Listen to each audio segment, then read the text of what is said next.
हाँ दोस्तों, good evening. कैसे हैं? आई होप आप लोग बहुत अच्छे होंगे। चलिए आज स्टार्ट करते हैं। एक नया टॉपिक होगा और आज का जो वीडियो होगा बहुत ही इंपॉर्टेंट होगा दोस्तों। तो अगर यदि आप सोचते हैं वीडियो को बेक करने के लिए या वीडियो को मतलब छोड़ने के लिए, तो प्लीज़ रुक जाइए और वीडियो को थोड़ा सा देखिए। उसके बाद आप लोग को खुद समझ में आएगा कि आज का वीडियो कितना इंपॉर्टेंट होने वाला है।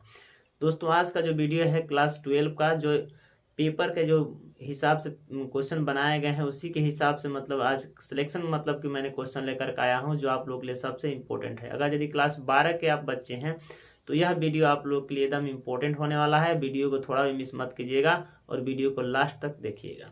तो आइए दोस्तों स्टार्ट करते हैं और देखते हैं कि वो कौन से क्वेश्चन और कौन से इंपॉर्टेंट क्वेश्चन है जो पेपर के माध्यम से यानी पेपर में एकदम आने वाले प्रश्न है। तो दोस्तों देखिए क्लास 12 का केमिस्ट्री का होगा। केमिस्ट्री सब्जेक्ट है जो क्लास 12 में, उसका इंपॉर्टेंट क्वेश्चन हम कुछ लेकर के आए हैं। बस आप इसको पढ़ लीजिए। 10 से 12 क्वेश्चन होंगे, ये लॉन्ग क्वेश्चन होंगे। जितने भी आएंगे कम से कम 5 मार्क, जितने भी आएंगे कम से कम 5 मार्क के क्वेश्चन आएंगे।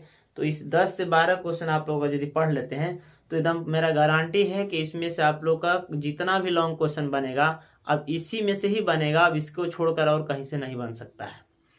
तो इसीलिए मैं चाहता हूं कि इस वीडियो को आप लोग पूरा देखिए और इस पूरे क्वेश्चन को समझिए और इस क्वेश्चन को पूरे अपनी कॉपी में नोट कीजिए और इसी के हिसाब से अपना तैयारी कंप्लीट कीजिए। आइए देखिए पहला क्वेश्चन क्या है। पहला क्वेश्चन है दोस्तों, प्रयोगशाला में फॉर्मल्डिहाइड बनाने की विधि का सचित्र वर्णन कीजिए। ठीक है ना।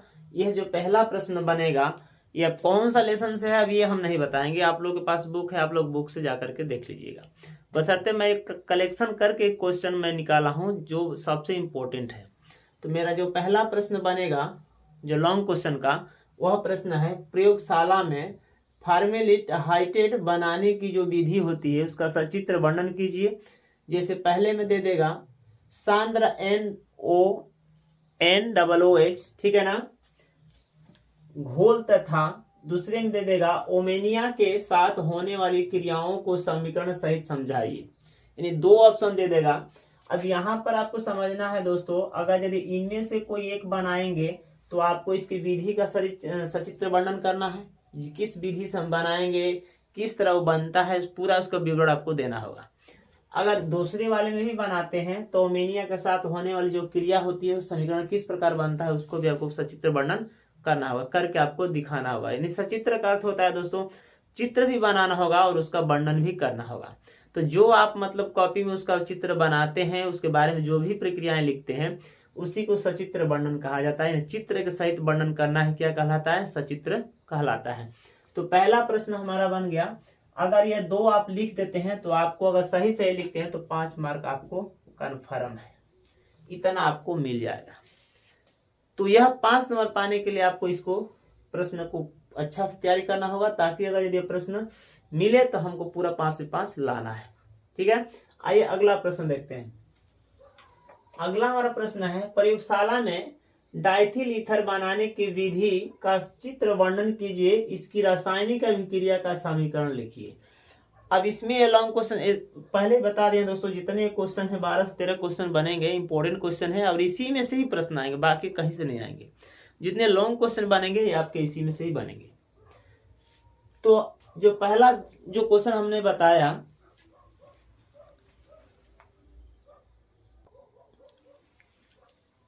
जो हमने पहला क्वेश्चन बताया वो तो आप लोगों को समझ में आ गया। ठीक। अब दूसरा क्वेश्चन उसी के हिसाब से है।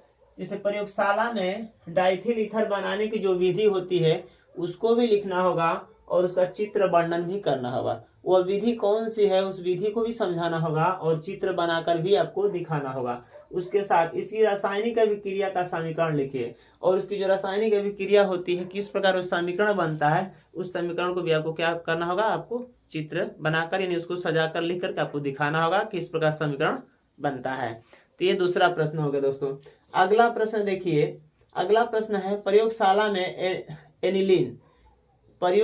में एनिलीन बनाने की विधि का वर्णन कीजिए। ठीक है ना। बनाने की विधि का वर्णन कीजिए, संबंधित रासायनिक समीकरण तथा प्रमुख गुण बताइए। ये तो आप जो एनिलीन का जो मतलब प्रयोगशाला में जो लाएंगे प्रयोग उसका वर्णन भी करना होगा और उसका चित्र भी बनाना होगा। उसके साथ आपको क्या करना है, उसके साथ देखिए संबंधित रासायनिक, उससे और भी कोई यदि संबंधित कोई रासायनिक अभिक्रिया है तो उसका प्रमुख गुण बताना है कि आखिर यदि उससे संबंधित है तो उसका प्रमुख गुण है क्या, जिसके कारण वो एक दूसरे से क्या है, संबंधित है, या इस एनिलीन से क्या है वो संबंधित है, या इस विधि से उसका क्या है, संबंध है। तो वह गुण आपका जो प्रमुख होगा वह गुण आपको बताना होगा। तो ये दोस्तों आप लोग क्वेश्चन देख लीजिएगा। अगला क्वेश्चन है, ग्लूकोज के फिशर संरचना सूत्र के पक्ष में लिखिए। जो ग्लूकोज फिशर होता है उसकी संरचना किस प्रकार की बनती है, उसके सूत्र के पक्ष में कुछ आपको नोट करना होगा, यानी कुछ से कुछ लाइन, कम से कम 5 मार्क का है तो कम से कम 10 लाइन या 6 लाइन आपको कम से कम आपको लिखना होगा, उसके बारे में वर्णन करना होगा कि किस प्रकार वो विधि बनती है और किस प्रकार उसका सूत्र बनता है, उसके बारे में आपको बताना होगा। तो इस क्वेश्चन को भी आप लोग देखिएगा। अगला क्वेश्चन में होता है हमारा 5 नंबर, फिनाल इथीकरण और विलियम्स संश्लेषण द्वारा ईथर बनाने की रासायनिक समीकरण लिखिए। ठीक है ना, फिनाल जो होता है, फिनाल इथरीकरण जो होता है और विलियम्स संश्लेषण, ये जो प्रक्रिया होती है ईथर बनाने, इन दोनों को मिलाने के बाद जो ईथर की प्रक्रिया होती है वो रासायनिक समीकरण लिखिए। वो किस प्रकार वो एक दूसरे को लिख करके और रासायनिक समीकरण बनाया जाता है, उस अभिक्रिया को क्या होगा आपको लिख करके दिखाना होगा और उसको समझाना होगा। तो दोस्तों इस क्वेश्चन को देखिएगा। अगला नेक्स्ट क्वेश्चन देखते हैं, लकड़ी के व्यंजक आसवन से मेथिल एल्कोहल का निर्माण किस प्रकार किया जाता है। ठीक है ना, लकड़ी में व्यंजक आसवन से मेथिल एल्कोहल का निर्माण किस प्रकार किया जाता है, इसका आपका विवरण देना होगा। इसके साथ ही सभी समीकरणों द्वारा समझाइए। इतना लिखने के बाद इसकी यानी इसका परिभाषा आप देंगे और परिभाषा देने के बाद आपको बताना पड़ेगा उसकी जो समीकरण है कितने प्रकार की होती है, कौन कौन सी विधियां होती हैं, वह विधि आपको पूरा डिटेल्स या पूरा अच्छा सा आपको लिख करके बताना होगा कि उसकी विधियां ये होती हैं, इतनी प्रकार की होती हैं और इस प्रकार यह बनता है। तो वही यहाँ पर लिखा गया है, सभी समीकरणों को क्या करना है, समझाना है। तो जब आप वो लिखेंगे तो एक रासायनिक समीकरण में वो कन्वर्ट होते जाएगा और वही रासायनिक समीकरण आपको करके दिखाना है। तो ये क्वेश्चन हो गया दोस्तों आपको। अगला क्वेश्चन देखिए, एल्कोहलों का अणुभार बढ़ने पर जल में इसकी विलेयता घटती है। ठीक है, इस क्वेश्चन को देखिए, एल्कोहलों का जो अणुभार होता है वो बढ़ने पर जल में इसकी विलेयता क्या हो जाती है, घट जाती है। अब इस प्रश्न का उत्तर आपको खोजना पड़ेगा। तो इस प्रश्न का उत्तर ज्यादा दूर नहीं, स्टार्टिंग पॉइंट में ही जो चैप्टर है उसी में आपको मिल जाएगा और उसी में जाकर इस प्रश्न को आप लोग देख लीजिएगा। यह प्रश्न बहुत इंपॉर्टेंट है दोस्तों। यहाँ पर जितने प्रश्न मैं बता रहा हूँ सारे प्रश्न आप लोग के लिए ज्यादा इंपॉर्टेंट है। बस मैं एक शब्द में ही कह दिया हूँ पहले ही वीडियो स्टार्ट करने से पहले कि जितने क्वेश्चन यहाँ पर बनेंगे ये लॉन्ग क्वेश्चन ही बनेंगे और इसमें से कहीं अगर यदि इतना पढ़ लेते हैं तो आपको कहीं से क्वेश्चन फिर अब देखने की जरूरत नहीं है, फिर दूसरा वीडियो देखने की आवश्यकता नहीं पड़ेगी। बस इन्हीं में से वो लॉन्ग क्वेश्चन आएंगे जो आपको पूरा हुबहू दिखाई देंगे, एकदम सेम टू सेम ऐसा ही प्रश्न आपके पेपर में आएंगे। आइए अब देखते हैं। तो दोस्तों इसको आप लोग समझिएगा और देखिएगा, एल्कोहलों का अणुभार बढ़ने पर जल में इसकी विलेयता क्या होती है, घट जाती है। अब क्यों घट जाती है, अब ये बात हम यहाँ पर नहीं बताएंगे, ये बात हम पहले वीडियो में बता चुके हैं। जो पहला मतलब वीडियो जो पढ़ाए हैं उस वीडियो में सारी बातें बताए हैं। अगर उससे भी नहीं होता है तो आप लोग बुक में जाकर के इसका कारण जान लीजिएगा। तो चलिए दोस्तों अब अगले नेक्स्ट क्वेश्चन की तरफ बढ़ते हैं। प्रोटॉनों की द्वितीयक संरचना से आप क्या समझते हैं। जो प्रोटॉन की द्वितीयक संरचना होती है उससे आप क्या समझते हैं, उसके बारे में आपको क्या करना होगा, वर्णन करना होगा। साथ में स्थायित्व प्रदान करने वाले प्रोटीन के कारकों का वर्णन कीजिए। जो स्थायित्व प्रोटीन प्रदान करते हैं उसके मुख्य कारण क्या होते हैं, यानी क्या कारक होते हैं जिसके द्वारा वो वर्णन उसको भी करना है। 3 क्वेश्चन को देखिएगा दोस्तों। अगला क्वेश्चन हम देखते हैं, एमिनो अम्ल क्या है। एमिनो अम्ल किसे कहते हैं या अमीनो अम्ल क्या होता है, ये किस प्रकार शरीर के अंदर जाकर कार्य करता है, उसका परिभाषा लिखना है या किसे कहते हैं, क्या इसका वर्गीकरण कैसे किया जा सकता है, उदाहरण देकर समझाइए। तो इसका वर्गीकरण कैसे किया जा सकता है या कितने वर्गीकरण में इसको बांट सकते हैं, इसके बारे में हमको लिखना होगा और इसके साथ साथ हमको क्या करना होगा, एग्जाम्पल देकर भी यानी उदाहरण देकर भी समझाना होगा। तो ये चीज हमको लगता है कि बायोलॉजी में इसको आप लोग पढ़े हैं तो बायोलॉजी से ही प्रश्न रिलेटिव है, तो उसमें आप लोग यदि पढ़े हैं तो फिर इसमें केमिस्ट्री में ज्यादा आपको दिक्कत नहीं होगी। अगला प्रश्न देखिए। अगला प्रश्न है, ऐसी 2 अभिक्रियाएं दीजिए जिनसे फिनाल की अम्लीय प्रकृति प्रदर्शित होती है। फिनाल की तुलना एथेनॉल से कीजिए। ठीक है ना, कोई ऐसी दो अभिक्रियाएं दीजिए दोस्तों, ऐसी कोई दो ऐसी अभिक्रियाओं का उदाहरण दीजिए जिनसे फिनाल की अम्लीय प्राकृतिक प्रदर्शित होता है, जिससे हमको पता चले कि फिनाल में अम्लीय जो होता है वह उसका रूप देखने को मिलता है, या उससे पता चले कि इसमें क्या है, अम्लीय है। ठीक है ना, और फिनाल की तुलना एथेनॉल से कीजिए, और इसकी जब मिल जाएगा तो फिनाल की तुलना किससे करना है, एथेनॉल से हमको करना है, और उसके बाद देखना है कि इसमें कौन सी प्रक्रिया होती है। अगला प्रश्न है, फिनाल तथा ईथर के प्रमुख उपयोग लिखिए। फिनाल और ईथर का उपयोग कहाँ कहाँ किया जाता है, कौन कौन से जगह पे किया जाता है, किन किन स्थानों पे किया जाता है दोस्तों, इसके बारे में हमको उसके उपयोग के बारे में पूरा विस्तार से लिखना होगा। बशर्ते आप लोग ध्यान रखिएगा दोस्तों, जब 5 नंबर का कोई भी प्रश्न होता है तो 5 नंबर के लिए हमें कम से कम एक पेज आपको एकदम इंपॉर्टेंट है कि एक पेज आपको लिखना ही पड़ेगा। अब ऐसा नहीं कि बहुत सारे बच्चे ऐसे होते हैं कि 5 नंबर का है तो उसमें 3 से 4 लाइन लिख देते हैं, या 5 लाइन गिन करके लिखते हैं कि 5 नंबर का है तो 5 लाइन लिखेंगे, उसमें 5 नंबर मिल जाएगा।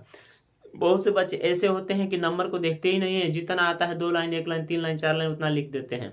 तो दोस्तों ये आप लोग गलती कभी भूल कर भी मत कीजिएगा, नहीं तो इससे आप लोग को नंबर अच्छा नहीं मिलेगा।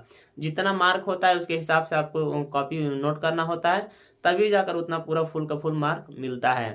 तो इन सब बातों पर आपको ध्यान रखना है।